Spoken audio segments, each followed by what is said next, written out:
Hey, my fellow ASEs technicians are trying to take courses and train to pass their ASEs to become a professional certified technician. I wanted to touch base with you guys because there's a site where it's called AVI On Demand, and it's associated with ASCs or a sponsor or whatever. You got to pay real close attention when you're taking these courses because even the instructor can make mistakes and cause you to fail your own test. So always pay attention to your practice test and go back and re-look at the course again, because sometimes you may answer a question wrong, not because you failed to pay attention to the instructor, but it's because the instructor failed to teach you the right way. This section will be A4 steering system diagnosis and repair.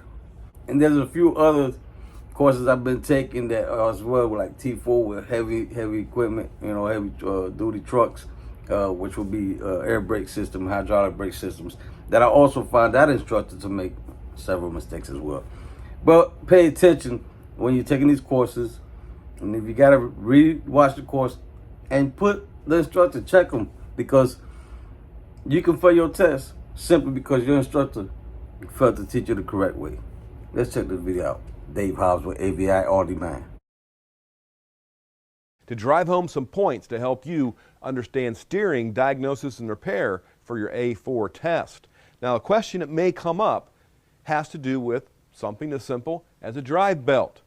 It reads like this: to adjust a new power steering belt, moderate thumb pressure at the midpoint of the longest length between two pulleys should deflect the belt about 0 to 0.25, or about a quarter of an inch, 0.25 to 0.5, about a quarter to half an inch, 0.5 to 0.75, or about a half to 3/4 of an inch, or 0.75 to 1 inch, so 3/4 to 1 inch. How much should a belt deflect? Well, most V belts have died the way of the classic car, but the multi-V serpentine belts are here to stay. In fact, they're evolving very much as well.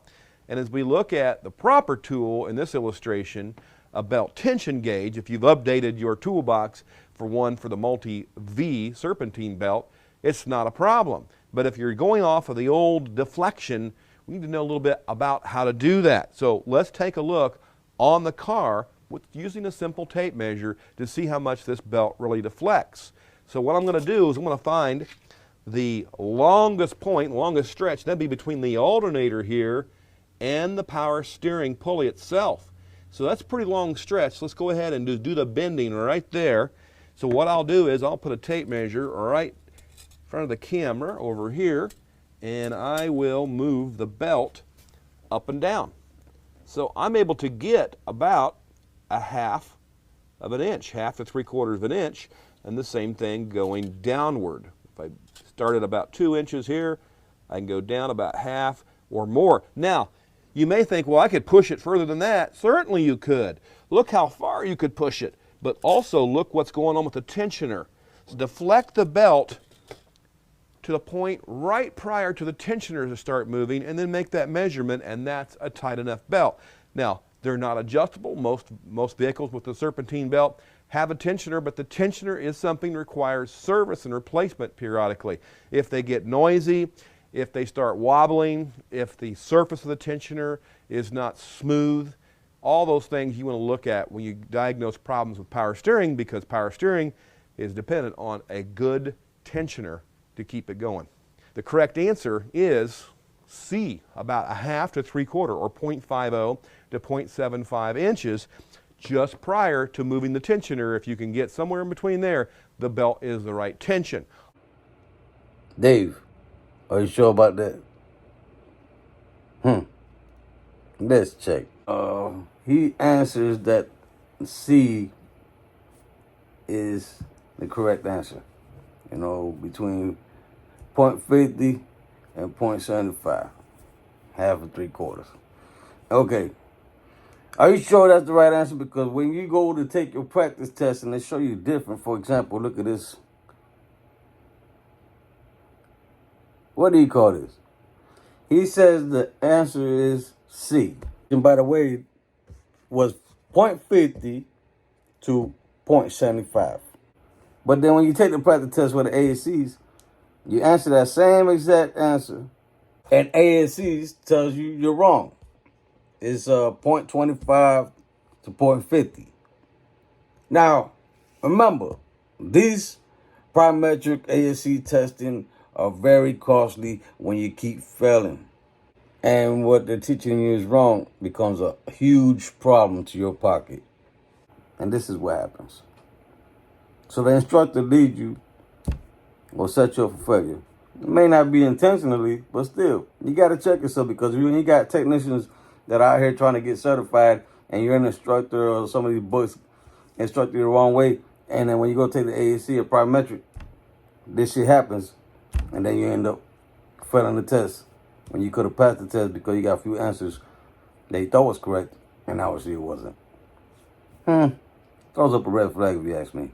And if you got to, always go back and make sure that the instructor, if you're, at the end of the day, even though they make several mistakes, it can guide you. It can give you an idea where you stand, So it's not all wrong, but at the end of the day, these instructors cannot be making mistakes like that, especially when there's money involved and investment, somebody trying to succeed or pursue their dream. You can't make mistakes like that. And this is not the only mistake AVI has made. ASC's got to understand that you can't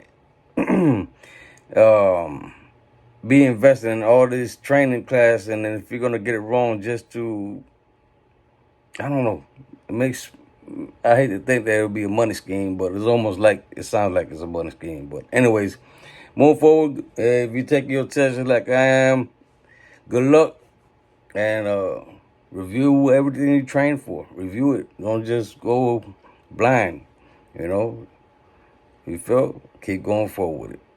Well, that's it for this video. Thanks for watching, and good luck on that test. Wish me luck as well. AVI, tighten up.